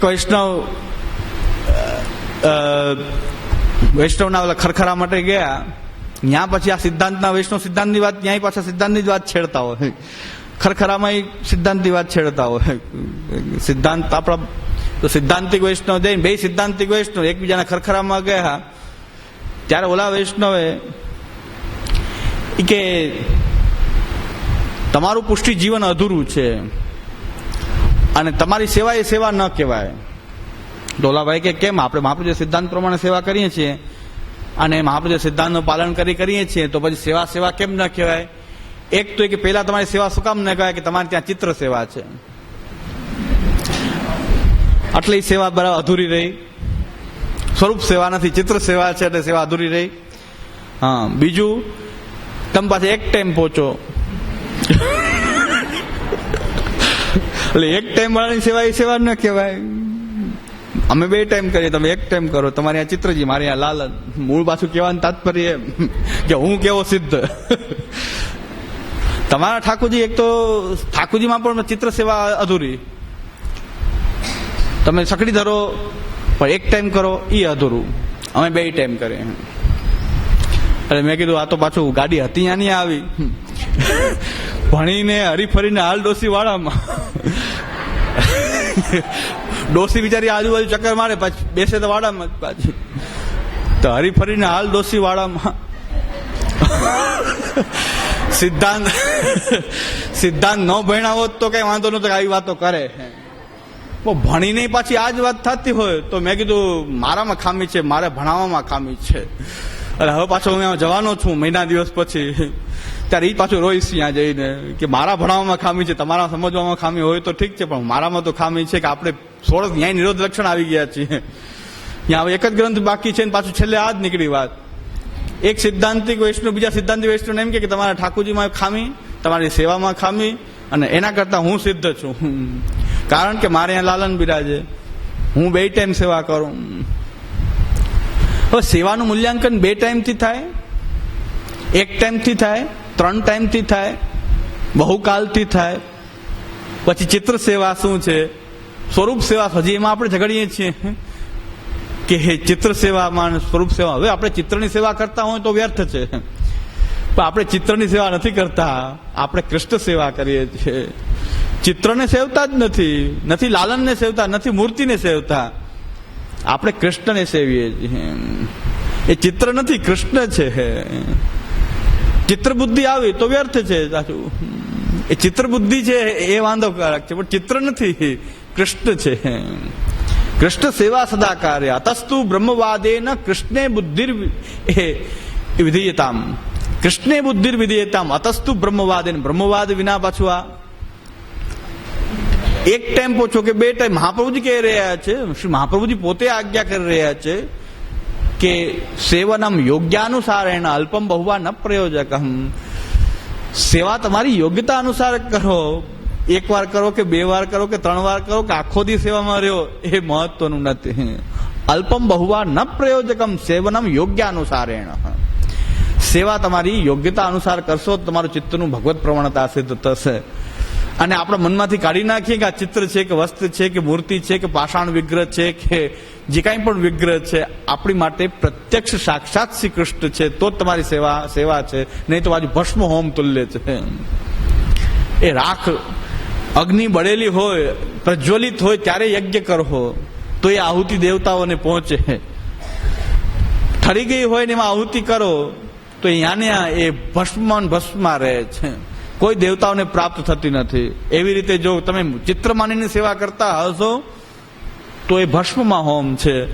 એ સ્વરૂપ કે પિત્તળનું છે કે પાષાણ વિગ્રહ છે કે વસ્ત્રજી છે કે આપણે ત્યાં બધી જ સેવા મહાપ્રભુજી પધરાવી છે. વસ્ત્રજી પધરાવ્યા છે, હસ્તાક્ષર પધરાવ્યા છે, ચિત્રજી પધરાવ્યા છે. એ બધા જ સ્વરૂપો આપણે ત્યાં વસ્ત્ર સેવાના પ્રકાર હતા. એમાં કઈ જે ચિત્ર સેવા કઈ ઓછી છે, સ્વરૂપ સેવા મોટી છે. જો સિદ્ધાંત ભણીને પાછી ગાડી ત્યાંથી સ્ટાર્ટ થતી હોય તો આ તો પછી હરીફરીને હાલ ડોસી વાડામાં. ડોસી હતી યાને પાછી આવીને એ તો પાછી ખાટલા ઉપર વાડામાં જ બેસે, બધે ફરી આવે ને પાછી છેલ્લે બેસે તો અહીંયા જ. મળવાનું સ્થાન તો એ જ. તો બધું ભણ્યા પછી પાછી આ દશા થાય. એટલે આમાં તો કેવું પડશે કે આસુરો એમ જીવિત નિર્ધાર, ભગવાન ફલદાન કરવાની ઈચ્છે નહીં તો આવા કંઈક મનમાં એ આપણી અંદર પ્રતિબંધ ઉત્પન્ન થઈ જાય કે આપણે ચિત્ર માનવા માંડીએ આપણા સ્વરૂપને. અને આ તો કદાચ પોતે તો એ ભાઈને તો મનમાં એ ભ્રમણા હોય એનો બગાડ તો નિશ્ચિત છે. આસુરો એમ જીવિત આસુરાવેશને કારણે જ આવું થાય. પણ જો ઓલો બિચારો ખરખરો કરવા ગયો, એમાં સિદ્ધાંતની ચર્ચા ન કરી હોત તો સારું હતું. ખરખરો કરીને આવ્યા હોત ને તો કઈ વાંધો નહોતો, પણ એમાં સિદ્ધાંતની ચર્ચા ની કીધું હોય બીજું કઈ નહીં, પણ એના મનમાં જો એમ આવી જાય કે મારા ઠાકોરજીમાં કઈક ઓછું છે તો એનું બેગડું. તો મારા ચિત્રજી છે, ઓ મારી સેવા અધૂરી, હું એક ટાઈમ પહોંચું એટલે સેવા અધૂરી. તો એનો પણ બિચારાનો બગાડ થાય. એક બગડેલો બીજાને કેવી રીતે બગાડતા હોય છે. એટલે આપણે હરિરાયજી કહે છે કે સત્સંગ ન મળે તો બહુ ચિંતાનો બહુ વિષય નથી. મહાપ્રભુજીના ગ્રંથો બિરાજે છે, પણ સત્સંગના નામે જો દુસંગ પ્રાપ્ત થયો તો એક ક્ષણનો દુસંગ એ બધી મહેનત પાણીમાં ફેરવી હતી. એક ક્ષણનો દુસંગ, આ દુસંગ થઈ ગયો કે તમારા ચિત્રજી છે લ્યો, તો વાત ઓલાને મનમાં એમ થઈ જાય કે મારે તો ચિત્રજી છે ને, તો આમાં કઈ વળે નહીં. અરે ભાઈ, કૃષ્ણની સેવા કરીએ છીએ આપણે, ત્યાં કૃષ્ણ બિરાજી રહ્યા છે. પહેલું સૂત્ર આપણું એ છે કે આપણે જેની સેવા કરીએ છીએ એ સેવ્ય એ શ્રી કૃષ્ણ છે, સાક્ષાત પૂર્ણ પુરુષોત્તમ છે, સાક્ષાત બ્રજાધીપ છે. એમાં કોઈ કમી નથી. કારણ કે એ તો આપણે વિચારી શકીએ છીએ કે ભગવાન જે છે એ નરસિંહજીના સ્વરૂપમાં પ્રહલાદજીને તો કોઈ મૂર્તિ પણ નહોતી, પણ સચરાચર સૃષ્ટિમાં વ્યાપ્ત પરમાત્મા છે. સચરાચર સૃષ્ટિની અંદર ગમે ત્યાંથી એ પ્રકટ થવા સમર્થ છે. તમારો ભાવ હોય ત્યાંથી પ્રકટ થઈ શકે છે. તો સત્યમ વિધાતુર નિજ ભૃત્ય ભાષિતમ એ વ્યાપ્તિમ ચ ભૂતેષુ અખિલેષુ ચાત્મનઃ પ્રદર્શ્યા અત્યદ્ભૂત રૂપમ ઉદ્વહન સ્તંભે સભાયામ નમ્રગમ ન માનુષમ. તો ભગવાન તો તમે એમ ઈચ્છો કે આ મારો ભગવાન છે એવું તમારી અંદર ભાવ તમારો જો દ્રઢ થઈ ગયો તો ભગવાન તો સત્યમ વિધાતુર નિજ ભૃત્ય ભાષિતમ, પોતાનો ભક્તની વાણીને સફળ કરવા માટે ભગવાનને તમે જ્યાં માયનો હશે ત્યાંથી પ્રકટ કરવા માટે એ તૈયાર છે. નરસિંહ રૂપમાં પ્રકટ થશે. તો કે છે સત્યમ વિધાતુર નિજ ભૃત્ય ભાષિતમ એ વ્યાપ્તિમ ચ ભૂતેષુ અખિલેષુ ચાત્મનઃ. એ ક્યાં નથી, આ સચરાચર અખિલ એ બધા જ ભૂતોની અંદર એ વ્યાપ્ત છે. વ્યાપ્તિમ છે, એની વ્યાપ્તિ બધે જ વ્યાપ્ત છે, કણકણમાં વ્યાપેલો છે. અને પ્રદર્શયાત અતિ અદભુત રૂપમ ઉદ્વહન, અને એવું રૂપ પ્રકટ કર્યું, અતિ અદભુત રૂપ, એ પ્રદર્શયા અતિ અદભુત રૂપમ ઉદ્વહન, ન સ્તંભે સભાયામ ન મૃગમ ન માનુષમ, ન મૃગમ ન માનુષમ. પ્રહલાદજીને એમ કીધું તારો ભગવાન એ આ સ્તંભમાં છે, હોય તો બતાવો. એ કે ક્યાં નથી એ કયો. પ્રહલાદજી કે છે મારો ભગવાન ક્યાં નથી, સ્તંભમાં શું તમે કયો ક્યાં નથી, સચરાચર સૃષ્ટિમાં એ વ્યાપ્ત છે મારો ભગવાન. એ પ્રહલાદજીનો વિશ્વાસ. તો ભગવાન તો અતિ અદભુત રૂપ, એ અદૃશ્ય રૂપ જે છે એવું કોઈ જોયું ન હોય એવું અદભુત અતિ અદભુત રૂપ પ્રકટ લઈને એ ભગવાન પ્રકટ થઈ ગયા. તો ત્યાં મૂર્તિ નહોતી, ચિત્ર નહોતું, કઈ નહોતું, એક જડ એક થાંભલો હતો. તો થાંભલામાંથી પ્રકટ થઈ શકે તો એક ચિત્રમાંથી કેમ પ્રકટ ન થાય? તો આપણી અંદર વિશ્વાસ ક્યાંય ખામી હોવી જોઈએ નહીં, કે આપણી વિશ્વાસમાં ખામી હશે તો ગમે નિધિ સ્વરૂપ બિરાજતું હશે, મહાપ્રભુ ગુસાઈજીનું સેવ્ય બિરાજતું હશે ને તો પણ જો એમાં વિશ્વાસ નથી. કેટલાની પાસે નિધિ સ્વરૂપો બિરાજે છે અને એ પાછા માનતા કરતા હોય છે હાજી અલીની, શિરડીના સાંઈબાબાની, શિરડીના સાંઈબાબાની માનતા કરતા હોય છે અને બિરાજે છે મહાપ્રભુજી ગુસાઈજીના નિધિ સ્વરૂપ. તો નિધિ હોવાથી શું ફેર પડી કે ચાલ એ ડંકો પીટતા કે અમારે નિધિ બિરાજે, પણ તમે તો નિધિમાં તો નિધિ તો માનો, તમે તો માની લો, વિશ્વાસ તો રાખો. તો હાજી અલી કેમ જવું પડે, કેમ શિરડી સાંઈબાબામાં જવું પડે, કેમ એ મહાંકાલેશ્વરની માનતા કરવી પડે, મહાંકાલેશ્વરની રોજ પૂજા કરવામાં આવે અને નિધિ સ્વરૂપનો ડંકો બજાવવામાં આવે, અમારે તો નિધિ બિરાજે. તો ભગવાન તો તમારું જે ભક્તનો જો ભાવ જે છે તો ભગવાન બધેથી પ્રકટ થવા સમર્થ છે. ચિત્ર હો તો શું, ચિત્ર વગેરે પ્રકટ થવા સમર્થ છે. આપણા હૃદયના અંતઃકરણમાં ભાવરૂપથી એ પ્રકટ થવા તૈયાર છે. એ તો હૃદયમાં ભાવ આકાર પણ ધારણ કરીને એ પ્રકટ થઈ શકે છે, એને કોઈ સ્વરૂપની મૂર્તિની પણ જરૂર નથી. તો આ કૃષ્ણ સેવાના જે આ મુખ્ય વસ્તુ છે કે સિદ્ધાંત ભણીને પાછું છેલ્લે જો આ વાત આવી જતી હોય એટલે પાછું મને ચમકારો થઈ ગયો કે નરસિંહ રૂપ કંઈક બતાવવું, મારું નહીં ભગવાનનું નરસિંહ રૂપ, કે આપણો ભગવાન નરસિંહ થઈને પ્રકટ થવા તૈયાર છે. કોઈ કહેતું હોય કે જે હિરણ્યકશિપુ હોય છે એ કે છે કે ચિત્રમાં ભગવાન, ઓલો કે થાંભલામાં નથી, કે અહીં ભગવાન નથી. હિરણ્યકશિપુ એમ માનતો હતો ને આ બીજા હિરણ્યકશિપુ એમ માનતા કે ચિત્રમાં ભગવાન નથી. તો ભાઈ નરસિંહે પ્રકટ થવા તૈયાર છે. નરસિંહ જયંતિ મનાવીએ જ છીએ આપણે, તો એ ચિત્રમાંથી નરસિંહ રૂપ પણ પ્રકટ કરશે. કે કોણ કહે છે કે નથી ચિત્રમાં ભગવાન, નરસિંહ પ્રકટ થશે. અને પ્રદર્શ્યાત અતિ અદભુત રૂપમ ઉદ્વહન, સ્તંભે સભાયામ નમ્રગમ ન માનુષમ. તો હિરણ્યકશિપુને એવું વિકરાળ રૂપ થઈને પણ ભગવાન બધા કેમ નથી ચિત્રમાં, કેમ કોણ કહેતું હતું ચિત્રમાં નથી?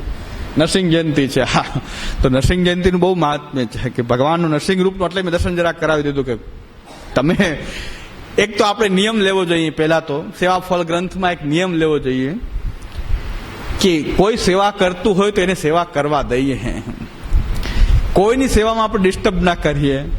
તમે શું કરો છો, સેવાનો પ્રકાર કેમ કરો છો, કંઈક બહુ પૂછપરછ ના કરીએ. અને જે સેવા કરે છે બધા એના ભાવથી ઠાકોરજીની સેવા કરે છે. જીવો ને જીવવા દો.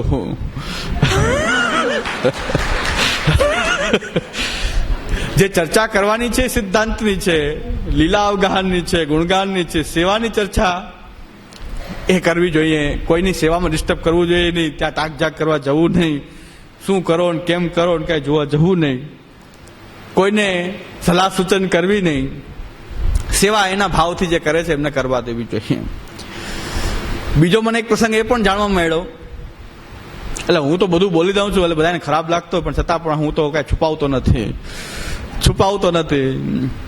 ખરાબ લાગે તો લાગી જાય, ઘણા લાગી જાય તો માફી માંગી લઉં છું. મને માફી માંગવા મને સંકોચ થતો નથી, મને માફી માંગવાનો જરાય સંકોચ નથી. ભૂલ થઈ ગઈ, દુઃખ લાગ્યું, કાંઈ વાંધો નહીં. મારાથી દુઃખ લાગ્યું તો મારી સાથે ન બોલજો, સિદ્ધાંતમાં પાલન કરજો, મારી સાથે કઈ વાતચીત ન કરવી, બોલવું નહીં, અબોલા. પણ મહાપુરુષ સિદ્ધાંતમાંથી તમારી નિષ્ઠા જે છે એ રાખજો. એ આપણે એ કામ છે, મારાથી શું કામ છે. છતાં ખોટું લાગી જાય તો બોલે લાગી છે, તો છતાં હું કહી દઉં છું. એક વૈષ્ણવ મને એમ કીધું કે હું ઠાકોરજીની સામગ્રીઓ કરું, બધાને પ્રસાદ લેવડાવું, એમાં કઈ ખોટું કરું છું? મેં કીધું જરાય નહીં. તમારા દ્રવ્યથી તમે સામગ્રી કરો, ઠાકોરજીને ભોગ ધરો, તમારો ભાવ વૈષ્ણવ પ્રસાદ લેવડાવો, કઈ વાંધો નથી. તો કે ઘણા સિદ્ધાંતિક વૈષ્ણવ એમ કે છે કે તમે કરવાનું કરતા નથી, ન કરવાનું કરો છો. તો આમાં ન કરવાનું શું કરીએ છીએ અમે? કઈ નથી કરતા ન કરવાનું. કે કરવાનું તો કરતા નથી, ન કરવાનું કરો છો, સેવા એ ન કરવાનું કાર્ય છે. તો સેવા ફળ ગ્રંથમાં આજે ઈ આપણી એક ભ્રમણા કાઢી નાખજો કે સેવા માટે ગ્રંથ અધ્યયન છે, સેવા માટે ગુણગાન, સેવા માટે કથા. અને મેં કીધું તમે જે કંઈ પણ, મેં કીધું એટલું ધ્યાનમાં રાખજો કે તમે સેવા કરો, સામગ્રીઓ ઠાકોરજીને તમને ભાવ છે, તમારો ભાવ સામગ્રી કરવામાં વિશેષ છે તો કરો, પણ એટલું ખ્યાલ રાખજો, એટલું હું કહી દઉં છું કે જે તમને સિદ્ધાંતિક વૈષ્ણવે કીધું એ અર્ધ સત્ય બોલ્યા છે, પૂર્ણ સત્ય નથી. એ હું કહી દઉં. અર્ધ સત્ય એટલા માટે, થોડું ઘણી વાત સાચી શું છે, ન કરવાનું અને કરવાનું, પણ સેવા એ ન કરવાનું કાર્ય જેવું બોલાય નહીં, એ હું સ્વીકારું છું. પણ કોઈ એમ માનતું હોય કે ગ્રંથ અધ્યયન જે છે એ જરૂરી નથી, તો એ ભૂલ છે. સેવા ગમે એટલી કરી, અનુસર તો મળવાનો તો છે ને. અનુસર એમાં આપણે કથા અને ગુણગાન અને ગ્રંથ અધ્યયન કરવું જોઈએ.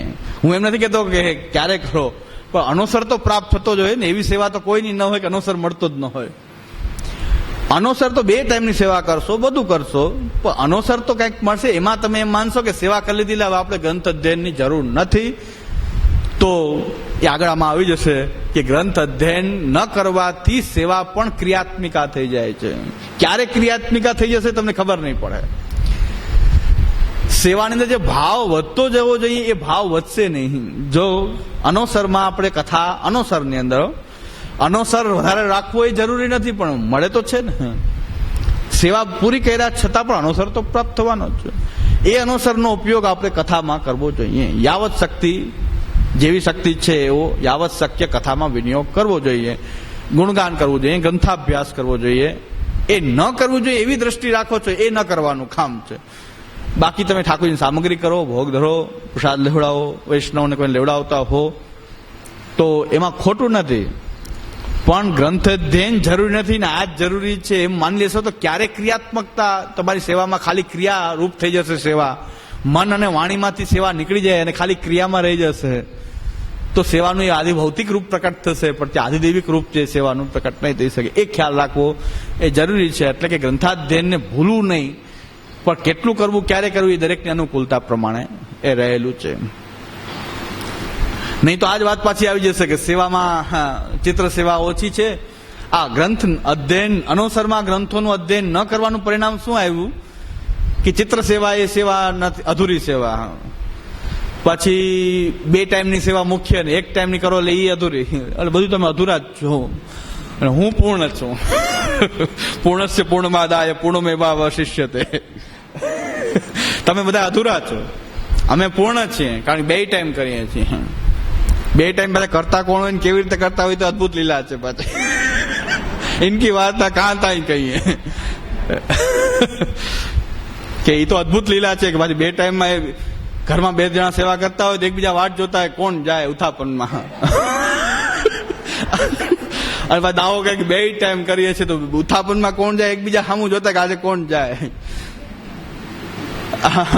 અને જાય એ કેવી રીતે કરે એ તો એની લીલા એ તો જોઈએ તો અનુભવ વિના અનુભવ કાં જાની, જાકો પિયા નહીં ચિત્ત ચોરે.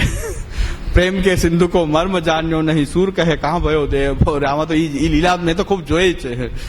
મેં તો નજરે નજર દર્શન કરેલું છે. મેં મારા ક્લાસમાં વર્ણન કર્યું છે કે ઉત્થાપનની સેનમાં કેટલોક સમય લાગે. મેં ક્લાસમાં વર્ણન કર્યું હતું, અહીં નથી કરતો.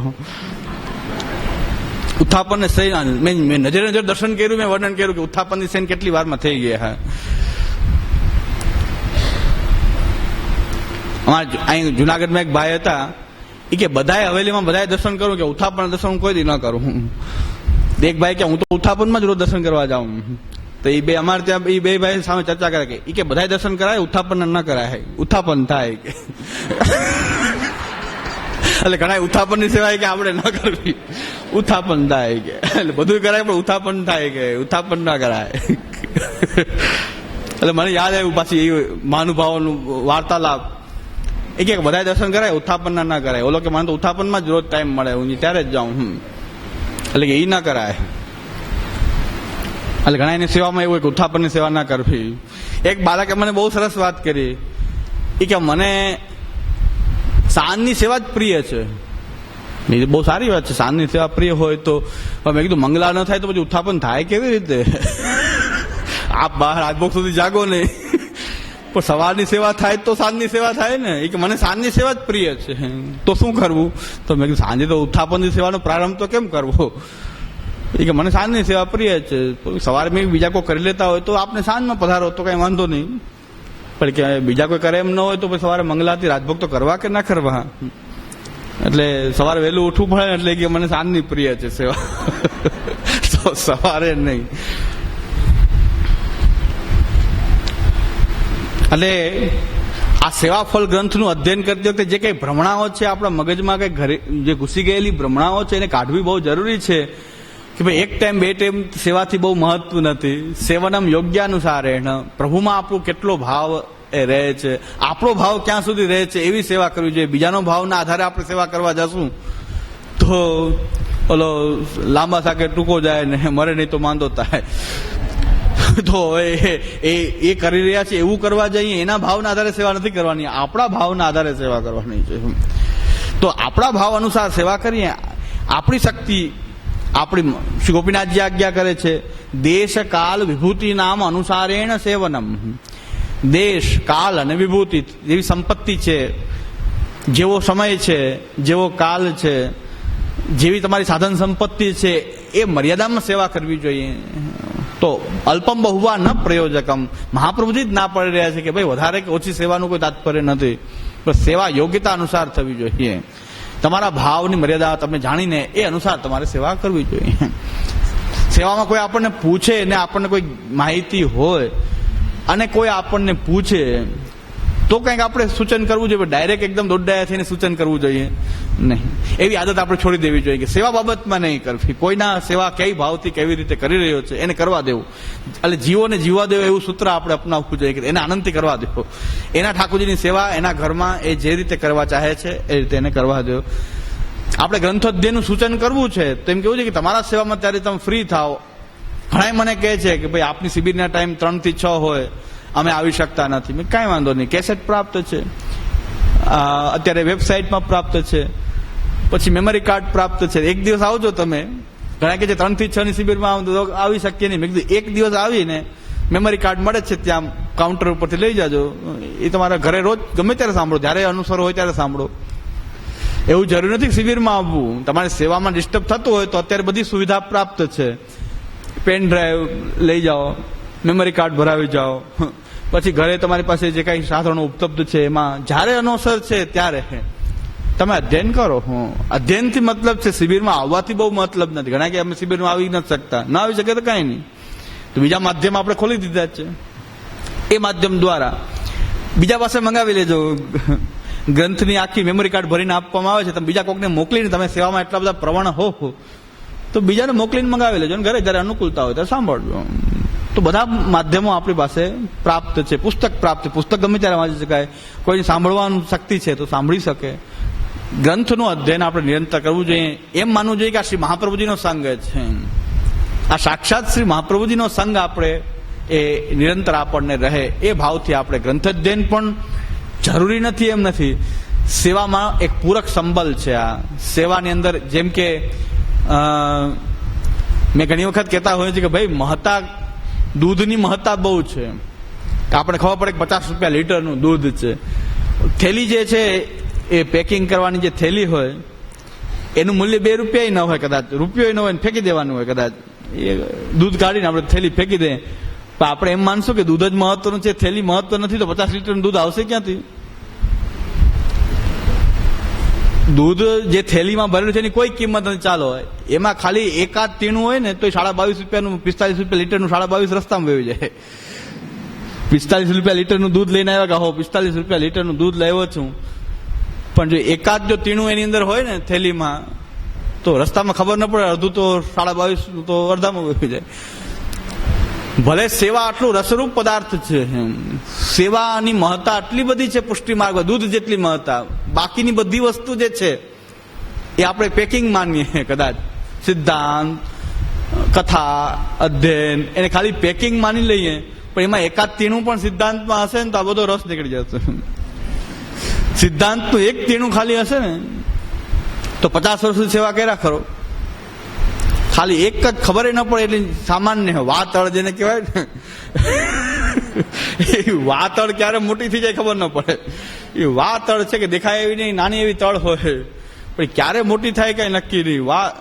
એ વાતળ પણ એવી થઈ જાય કે એ ક્યારેક મોટી થાય ખબર ન પડે. સિદ્ધાંતમાં એક આટલી પણ જો બાંધછોડ ક્યાંક હશે ને તો વાત પૂરી થઈ જશે.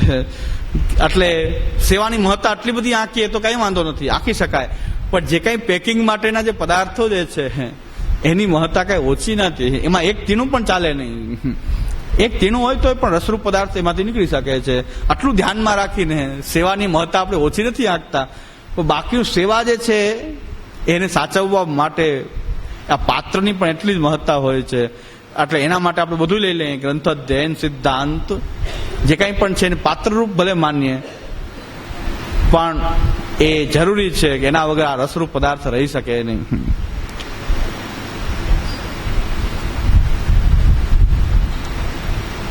આદો તાવદ યથા થઈ ગયું સેવા.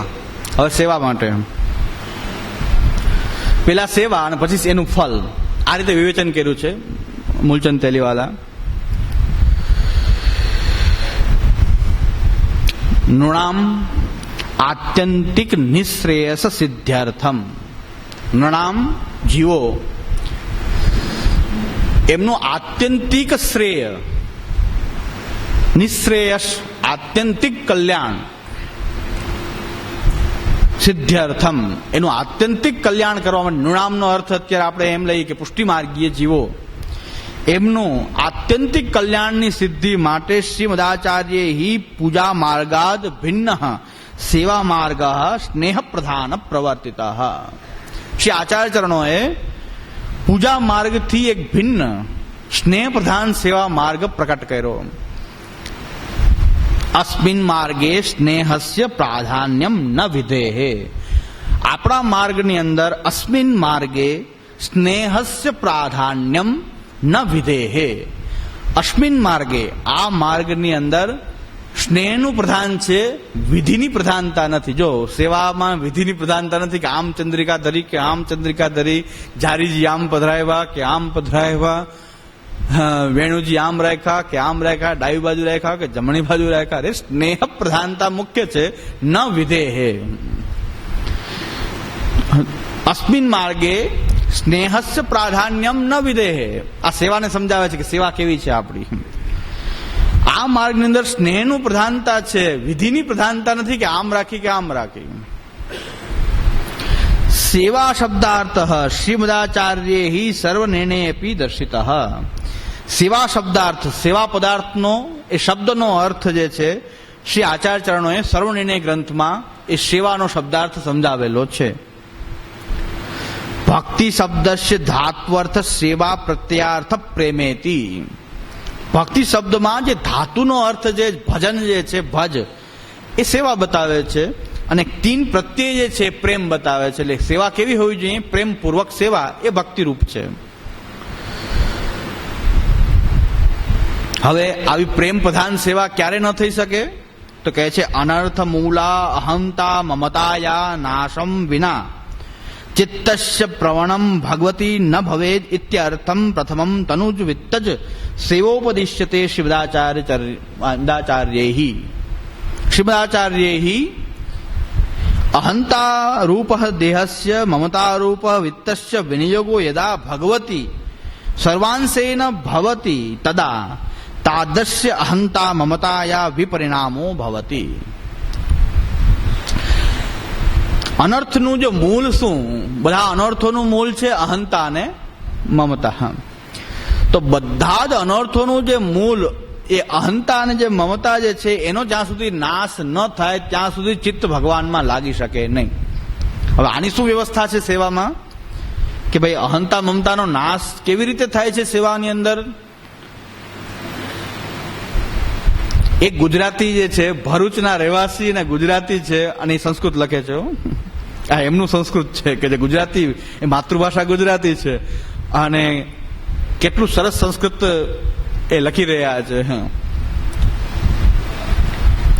અનર્થ મૂલા હંતા મમતાયા નાસમ વિના ચિત્તસ્ય પ્રવણમ ભગવતી ન ભવતી એતદર્થમ પ્રથમમ. જ્યાં સુધી અહંતા મમતાનો નાશ ન થાય ત્યાં સુધી ચિત્ત ભગવાનમાં લાગી શકે નહીં. તો પહેલા તનુજ વિત્તજ સેવોપદિશ્યતે, એટલે પહેલા તનુજ વિત્તજ સેવા, જે તનથી અને વિત્તથી થતી જે સેવા જે છે એના પહેલા ઉપદેશ કરવામાં આવ્યો છે. શ્રીમદાચાર્ય શ્રી આચાર્યચરણોએ તનુજ વિત્તજ સેવાનો ઉપદેશ કર્યો છે. હવે ઘણી વખત અહીં શબ્દ વાપરો છે, તનુ વિત્તજા શબ્દ ન વાપરો અને તનુજ વિત્તજ શબ્દ વાપરો, તો શું ફેર પડ્યો? તો સિદ્ધાંત મુક્તાવલીની આપણે ટીકા જોઈએ ત્યારે બહુ સ્પષ્ટ છે કે કોઈ તનુ વિત્તજા શબ્દ વાપરે છે ને કેટલાક ટીકાકારો તનુજા વિત્તજા શબ્દ વાપરીને પણ સમજાવે છે. તો તનુજા વિત્તજા જયારે શબ્દ વાપરે છે ત્યારે એક શરત મૂકે છે કે સા એક કર્તૃકા, યદી એક કર્તૃકા ન ભવતી તદા ફલ સિદ્ધિ અપી ન ભવતી.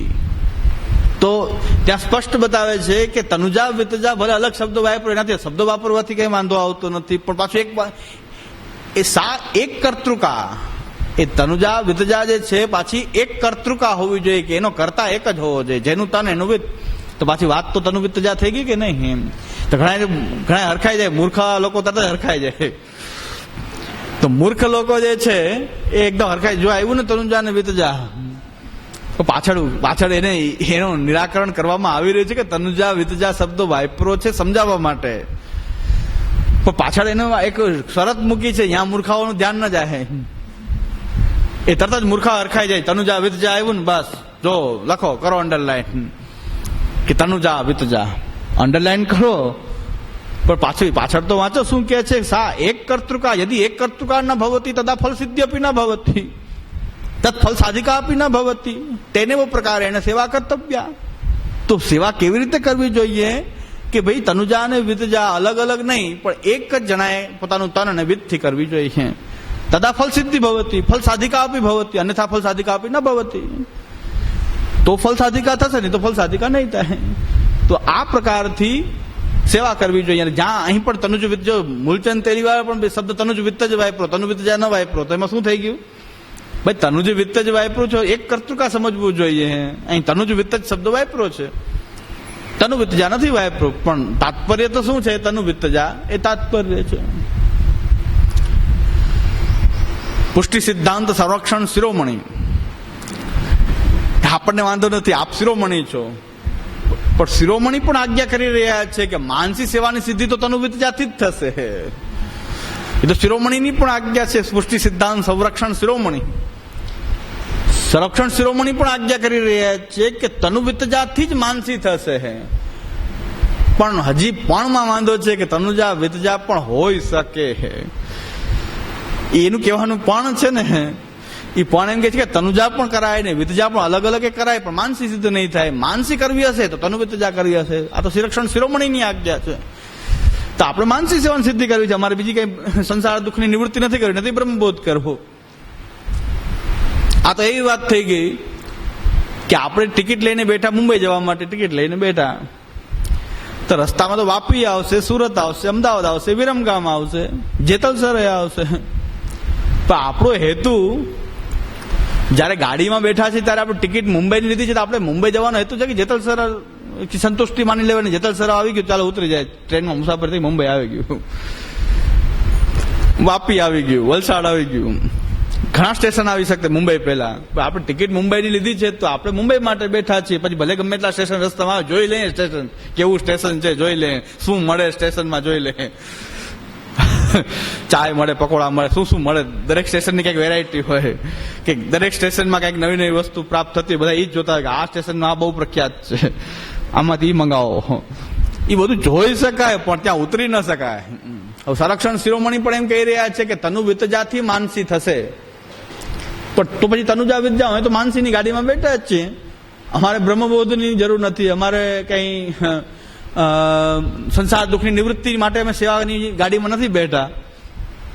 અને જો આવશે સ્ટેશન બ્રહ્મબોધનું તો અમે જોઈ લેશું, અહંતા મમતાની નિવૃત્તિનું, સંસાર દુઃખની નિવૃત્તિનું સ્ટેશન આવશે જોઈ લેશું.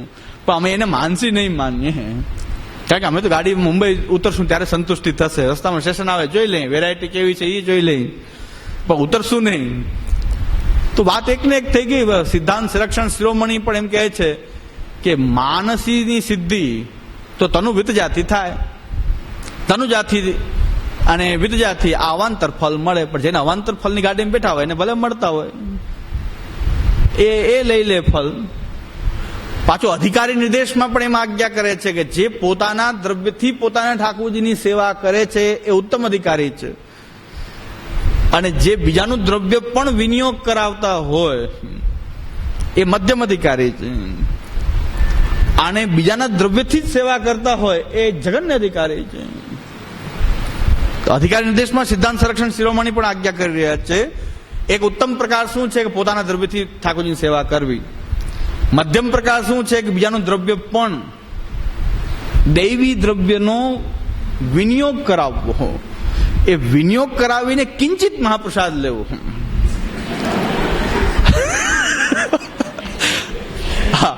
કિંચિત લઈ શકાય, વધારે ના લઈ શકાય. તો વૈષ્ણવને સમાધાન કિંચિત મોકલવું જોઈએ કે મહાપ્રસાદ કિંચિત ગ્રાહ્ય છે. પછી આ થાળી ભરી ભરીને, ટિફિન ભરી ભરીને એ પાછું અગ્રાહ્ય છે. તો એમાં દેવદ્રવ્ય પણ આવી ગયું કે નહીં? તો પછી કિંચિત મહાપ્રસાદ લઈ શકાય, એ મધ્યમ અધિકારી છે. અને બીજાના દ્રવ્યથી સેવા કરતો હોય જગન્ય અધિકારી છે. તો હવે વૈષ્ણવ મોટા ભાગે એ પોતાના દ્રવ્યથી ઠાકોરજીની સેવા કરતા હોય છે, અને બીજાના દ્રવ્યથી સેવા કરવાનો ઠેકો તો ગોસ્વામી બાળકો જ લેતા હોય છે. તો ઉત્તમ અધિકારી તો વૈષ્ણવ, જગન્ય અધિકારી બાલક. તો બ્રહ્મ સંબંધ કોને કોની પાસેથી લેવાનું? ઉત્તમ પાસેથી જગન્ય લેવું જોઈએ કે જગન્ય પાસે ઉત્તમે લેવું જોઈએ? તો ગુરુપદ કેન્સલ થઈ જશે પાછું.